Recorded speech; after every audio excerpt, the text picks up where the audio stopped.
Good. So, episode 10. Dahil brand out ngayon for 1 week. Lilinis kami ngayon ni Mrs. Transfer namin yung yung table na pinagawa. Mainit kasi yung harap parang pumapasok talaga yung init. So, try namin mag-rearrange ng ng pwesto.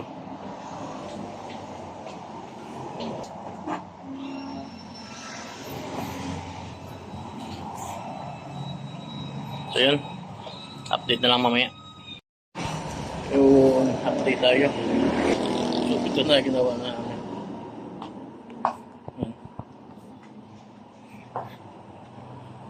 Change natin.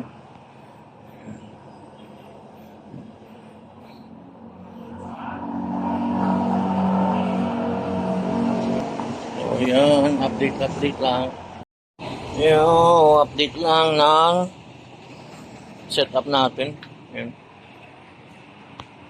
Dami nating stocks ngayon.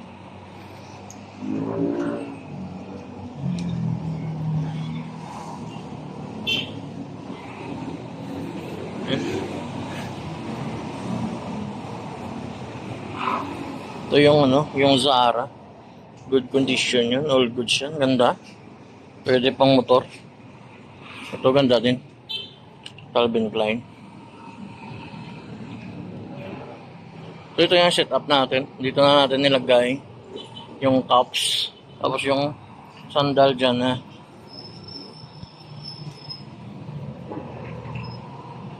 Yan may pants. Dyan, ito. Transfer natin yung dalawa dito sa una. Yan. Kasi then, ito na yung table natin. Dito na natin nilagay. Ayan. At least malapad. Tapos may mga visitor tayo or bisita. Diyan sila. May mga client tayo magpapa-repair. Pwede natin dyan. Para mag-usap. Yan yung mga available na shoes. So, ito muna. Hindi pa na arrange ng maayos. Yan. Yan yung setup natin. And goods na. And then dito lalagyan pa natin dyan ng pwede natin malagyan. So update lang. Nabilhan tayo ng cups, t-shirts, wallet, tsaka may nagbayad. Ano ba nabakasado nga naman? Ano ba? Basta mga nasa tayo ngayon. Konti lang, wala masyadong tao kasi brand out. Hanggang ngayon, kung ano natin yung flash, dilim yan. Madilim yan dito. Madilim. Ganun.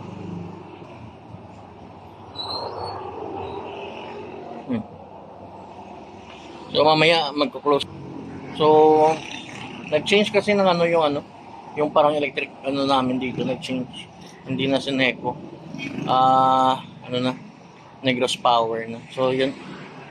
So dito shirts. Yan. So at least napakinabangan pa natin. Yan. Pwede pa tayo maglagay dito ng isa. Pag may ilaw na. Kasi pag lagyan natin dyan, madilim. So yan, hanggang dito lang muna. At least nakabenta tayo ngayon kahit papaano. And, mga nasa 1.5 yung benta natin ngayon. So, okay na. Kahit pa paano, basta hindi lang tayo mag-zero, bukas bawi tayo. So, bukas baka may pupuntahan tayo. Hindi. Monday pala, Monday. Monday, so mag-ipon tayo ng mga benta natin. Kunin muna natin, tapos ipambili ng stock. So, hanggang dito na lang muna. And thank you. Please support again my YouTube channel, Front Shop Shoe Shop from Bacolod. Peace.